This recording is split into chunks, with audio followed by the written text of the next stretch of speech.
Kalau saya beda, di awal persidangan ini kuasa hukum 01 mengatakan Hotman akan menangis. Tadi malah saya ketawa-ketawa, lucu semuanya. Lucu mereka. Karena sepertinya mereka sangat kacau balau dalam membuat saksinya. Yang pertama, mereka selalu mendalilkan peraturan KPU mengenai umur 40 tahun belum dirubah pada saat pendaftaran Gibran.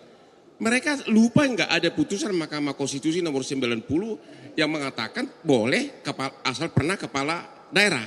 Dan di pasal 47 Undang-Undang Mahkamah Konstitusi disebutkan putusan Mahkamah Konstitusi berlaku sejak diucapkan.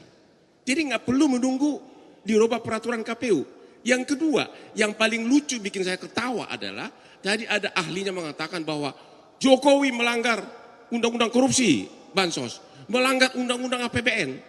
Pertanyaannya, bagaimana mungkin Mahkamah Konstitusi mengabulkan permohonan mereka dengan mengatakan Jokowi melanggar undang-undang tidak pidana korupsi dan melanggar undang-undang APBN, sedangkan Jokowi dan menterinya bukan pihak dalam perkara ini. Dan Mahkamah Konstitusi tidak punya kapasitas untuk menentukan apakah ada korupsi atau tidak. Makanya saya bilang tadi, saya ketawa. Jadi begini, tadi juga misalnya ahli menerangkan bahwa satu pejabat penyelenggara negara atau birokrasi itu tidak bisa mengambil satu kebijakan berdasarkan vonis pengadilan.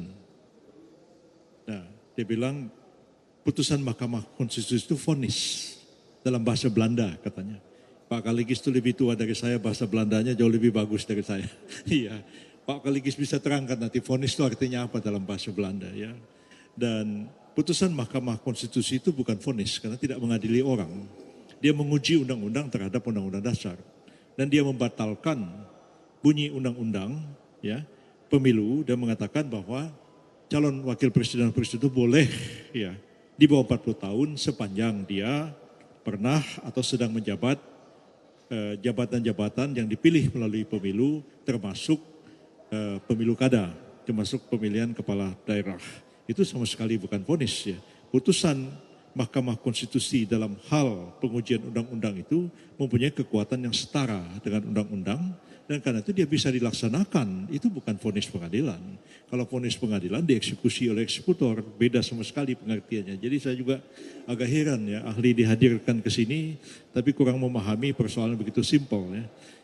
Ketika zaman dulu kita belajar hukum bicara vonis itu belum ada ini Mahkamah Konstitusi ini.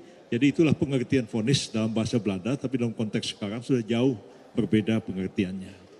Barangkali Pak, ini tambahkan Pak Kaligis, tolong jelasin istilah vonis ini Pak.